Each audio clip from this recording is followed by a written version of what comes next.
Hello students, welcome back to my YouTube channel infinity by Vishali. आज हम class 10 NCERT का chapter number 5 arithmetic progression की exercise 5.2 का question number 17 start करेंगे। अभी तक हमने इस एक्सरसाइज के क्वेश्चन नंबर 16 तक कंप्लीट कर लिए हैं। अगर आपने वो लेक्चर्स अभी तक नहीं देखे हैं तो प्लीज जाके उन्हें एक बार जरूर देख लीजिए। तो स्टार्ट करते हैं आज क्वेश्चन नंबर 17 से। देखो क्वेश्चन नंबर 17 है, find the 20th term from the last term of the AP 3, 8, 13 so on 253। देखो क्या कहा है इस क्वेश्चन में कि हमें क्या फाइंड करना है, 20th टर्म फाइंड करनी है। ठीक है, मतलब हमें A20 क्या करना है, फाइंड करना है from the last term of the AP. देखो ये जो हमें गिवन एपी है, यहाँ पे थोड़ा सा ट्विस्ट क्या है कि जो लास्ट टर्म बोला गया है ना, मतलब हमें एपी क्या दी गई है 3, 8, 13 सो ऑन 253। आपको लास्ट टर्म बोला है एपी का, तो आपने क्या करना है, एपी जो स्टार्ट करनी है वो लास्ट टर्म से स्टार्ट करना है। मतलब 253 आपने पहले लिखना है, सो ऑन मतलब इस एपी का क्या कर देना है, रिवर्स कर देना है। देन क्या है 13, फिर क्या है 8 और देन क्या है 3। ठीक है, मतलब आपको यहां से क्या करना है, A20 टर्म फाइंड करनी है। तो देखो कैसे करेंगे, ए एंड डी फाइंड कर लेते हैं पहले। यहां से हमारे पास ए कितना आएगा 253। ठीक है, अब देखो डी हम क्या करते थे, सेकेंड टर्म में से फर्स्ट टर्म सब्ट्रैक्ट करते थे।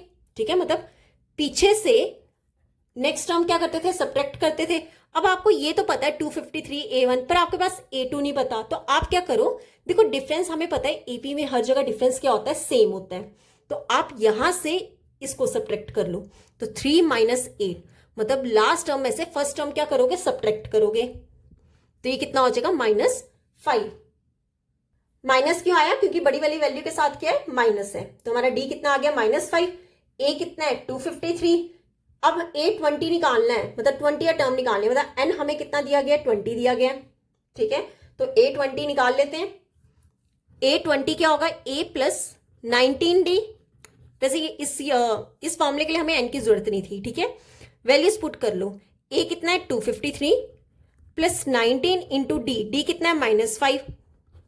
ठीक है, तो ये कितना हो जाएगा 253 प्लस माइनस क्या हो गया, -19 इंटू 5 कितना होता है 95।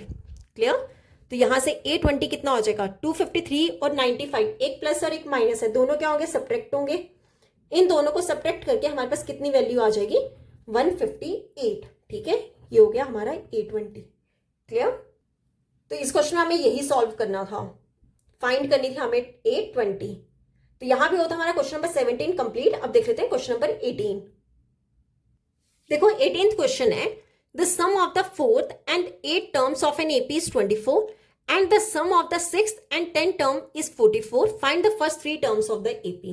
देखो क्या कहा है क्वेश्चन में कि 4th और 8th टर्म का सम जो है वो कितना दिया गया 24, 6th और 10th का जो सम है वो कितना दिया गया 44, और हमें एपी की फर्स्ट 3 टर्म्स फाइंड करनी है। तो देखो कैसे कहा है, सम बोल रहा है मतलब प्लस हो रहा है, किसका, 4th का टर्म का और 8th टर्म का, मतलब A4 और A8 का सम हमें कितना दिया गया 24।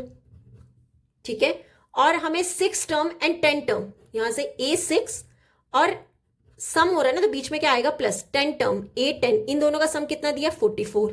ठीक है, और हमें क्या निकालना है A1, A2, A3, मतलब हमें 3 टर्म्स निकालनी है एपी की।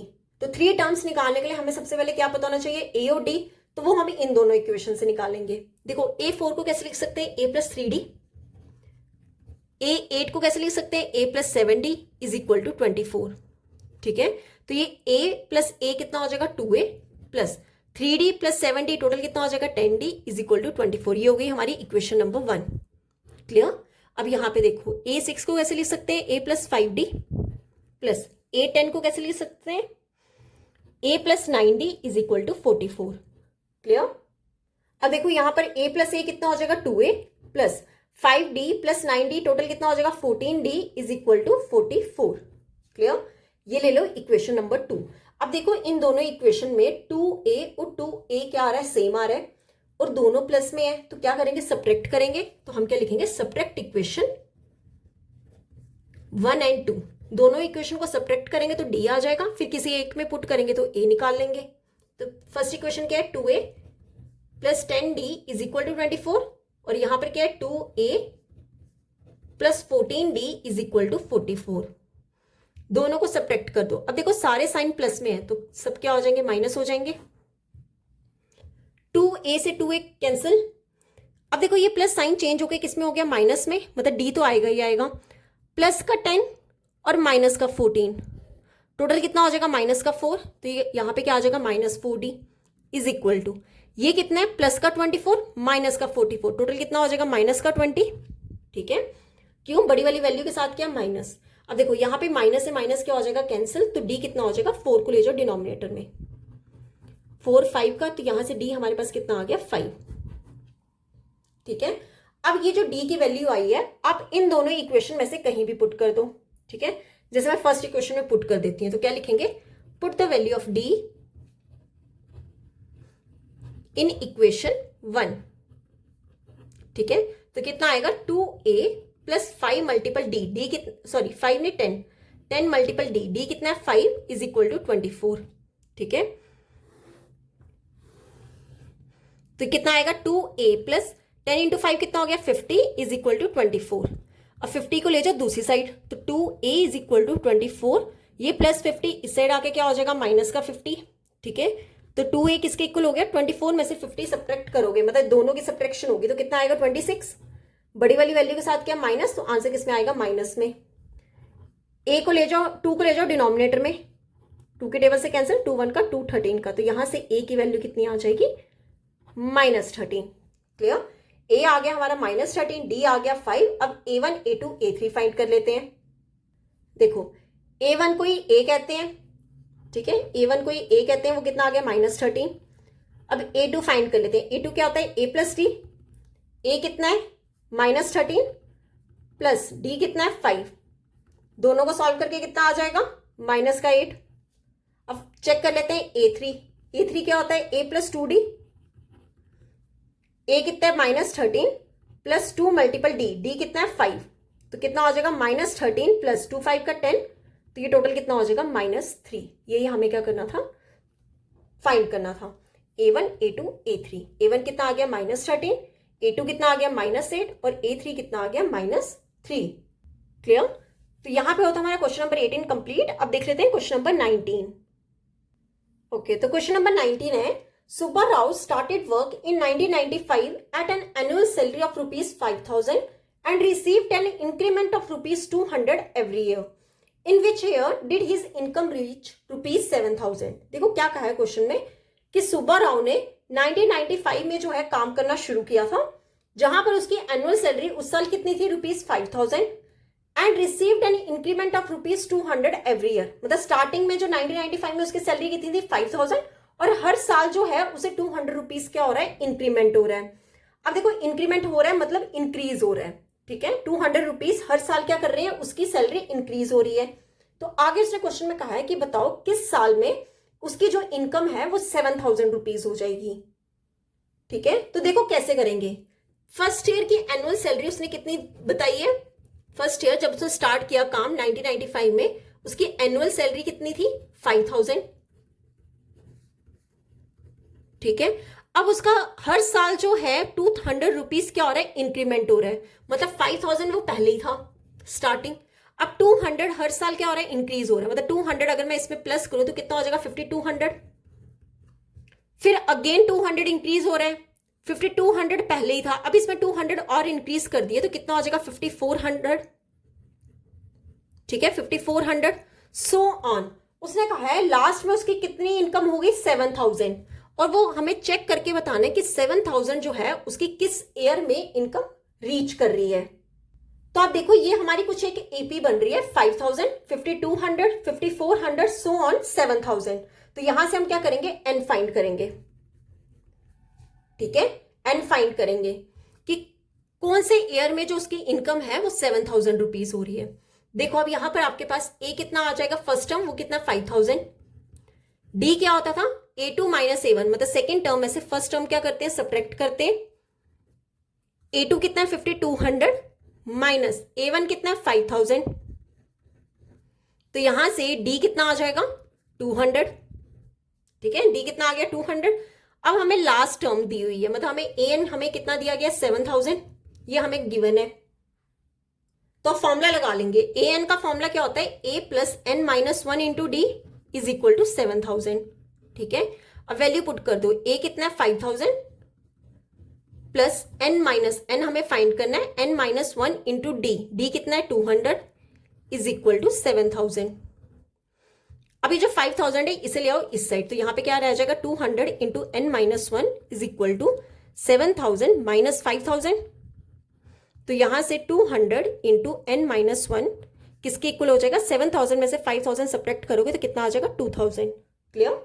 अब ये 200 ले जाओ डिनोमिनेटर में, तो n माइनस 1 कितना हो जाएगा 2000 ऑलरेडी यहां पे था, 200 ले जाओ डिनोमिनेटर में। क्लियर। अब देखो 20 से 20 कैंसिल, 2 के टेबल से 1 टू 10 का, तो n माइनस 1 कितना हो गया 10, और ये माइनस 1 ले जाओ दूसरी साइड। ठीक है, तो n कितना हो जाएगा 10, ये माइनस 1 दूसरे जाके क्या हो जाएगा प्लस का 1, तो यहां से मेरे पास n की वैल्यू क्या आ जाएगी 11। ठीक है, मतलब 11th ईयर बाद, मतलब 11th ईयर में जो उसकी जो सैलरी है वो कितनी हो जाएगी 7000। अब देखो फर्स्ट ईयर में उसकी कितनी थी, 1995 में उसकी सैलरी कितनी थी 5000, तो वहां से अगर हम 11th ईयर देखें तो वो कौन सा होगा 2005। तो हम क्या लिखेंगे इन 11th ईयर, कौन सा साल पूछा था, ईयर पूछा था ना, इन विच ईयर, तो वो कौन सा ईयर है 11th ईयर। 11th ईयर मतलब डेट इज इन 2005।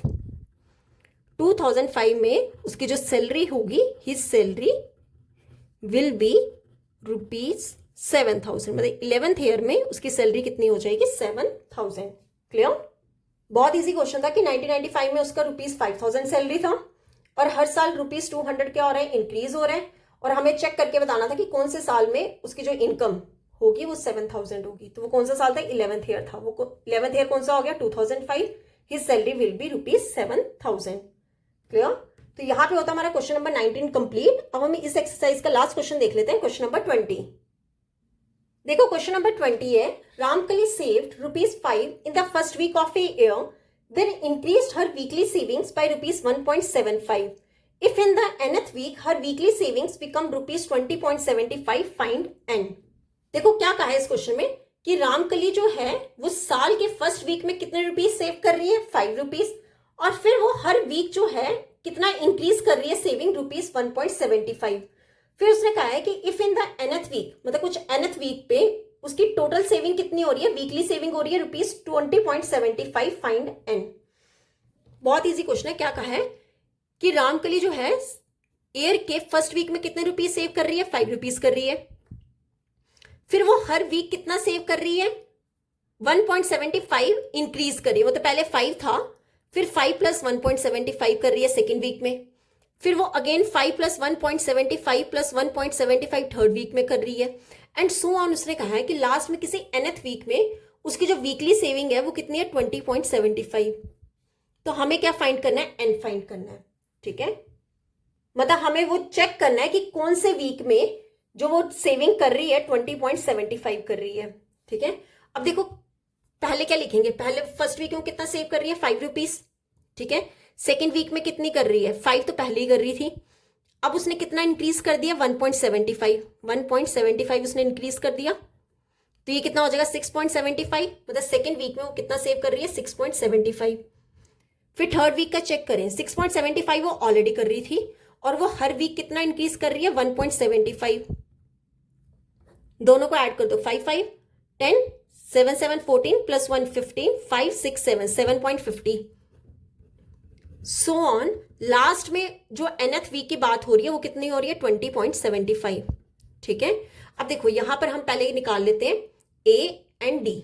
a हमारे पास कितना होगा 5, d कितना होगा a2 - a1, a2 - a1, a2 कितना है 6.75 माइनस a1 कितना है 5, तो दोनों को सब्ट्रैक्ट करके हमारे पास कितना आ जाएगा 1.75। अब देखो इस क्वेश्चन में हमें n क्या करना है फाइंड करना है। an मतलब ये हमें लास्ट टर्म गिवन है, an कितना दिया गया 20.75। अब फॉर्मूला पुट कर लेते हैं, an कितना दिया 20.75, an का क्या फॉर्मूला होता है a + n - 1 × d = 20.75। a कितना है 5 + n - 1, n हमें फाइंड करना है, ब्रैकेट में लिख लो, इंटू d कितना है 1.75 = 20.75। ठीक है, अब देखो ये +5 इस साइड आके क्या हो जाएगा -5, तो ये कितना हो जाएगा 1.75 × n - 1 20.75 माइनस ये +5 इस साइड आके -5 हो गया। अब देखो 20.75 में से 5 क्या करना है, सब्ट्रैक्ट करना है, तो कितना आ जाएगा, देखो 0.75 तो ऐसे ही आएगा, 20 में से 5 सब्ट्रैक्ट किए कितना हो जाएगा 15, तो 1.75 into n-1 is equal to 15.75। Clear. अब देखो इसे ले आओ डिनोमिनेटर में, तो कितना हो जाएगा n-1 is equal to 15.75, divide में कितना आ जाएगा 1.75। ठीक है, अब देखो यहां से हम क्या लिख सकते हैं, n-1 इज इक्वल टू, अगर मैं ऊपर से पॉइंट हटाऊं तो नीचे क्या आ जाएगा 100। सिमिलरली अगर मैं नीचे वाली वैल्यू से पॉइंट हटा दूं, ऊपर क्या आ जाएगा 100। अब देखो 100 से 100 कैंसिल। ठीक है, अब देखो ये 175 और 1575 को 25 से डिवाइड कर लेते हैं, ये 25 7 का होता है 175, ये 25 63 का कितना होता है 1575। अब ये अगेन कैंसिल हो जाएगा 7 के टेबल से, 7 1 का 7 9 का। ठीक है, तो यहां से n-1 कितना आ गया 9, 1 के लिए जो दूसरी साइड, तो n कितना हो जाएगा 9, ये -1 इस साइड आके क्या हो जाएगा प्लस का 1, तो यहां से n की वैल्यू क्या आ गई 10। ठीक है, अब देखो मतलब 10th वीक में हमें n ही फाइंड करना था ना, और n की वीक बात हो रही थी, nth वीक की बात हो रही थी, मतलब in the 10th week her weekly savings become ₹20.75। तो हम क्या लिखेंगे, therefore in 10th week her savings will be ₹20.75। यही हमें क्या करना था, इस क्वेश्चन में सॉल्व करना था कि कौन से वीक में उसकी जो सेविंग होगी वो 20.75 होगी। तो हमारा n कितना आया 10, तो हम क्या लिखेंगे, therefore in 10th week her savings will be ₹20.75। Clear. तो यहाँ पे होता है हमारा ये क्वेश्चन कंप्लीट, और हमारी एक्सरसाइज 5.2 यहाँ पे कंप्लीट होती है। नेक्स्ट लेक्चर में हम स्टार्ट करेंगे एक्सरसाइज 5.3। अगर यहाँ तक आपको कोई भी डाउट होगा तो आप मेरे से कमेंट्स में पूछ सकते हो। आई होप आपको वीडियोस अच्छी लग रही होंगी। अगर आपको वीडियोस अच्छी लग रही हैं तो please like share and subscribe my channel. Thank you.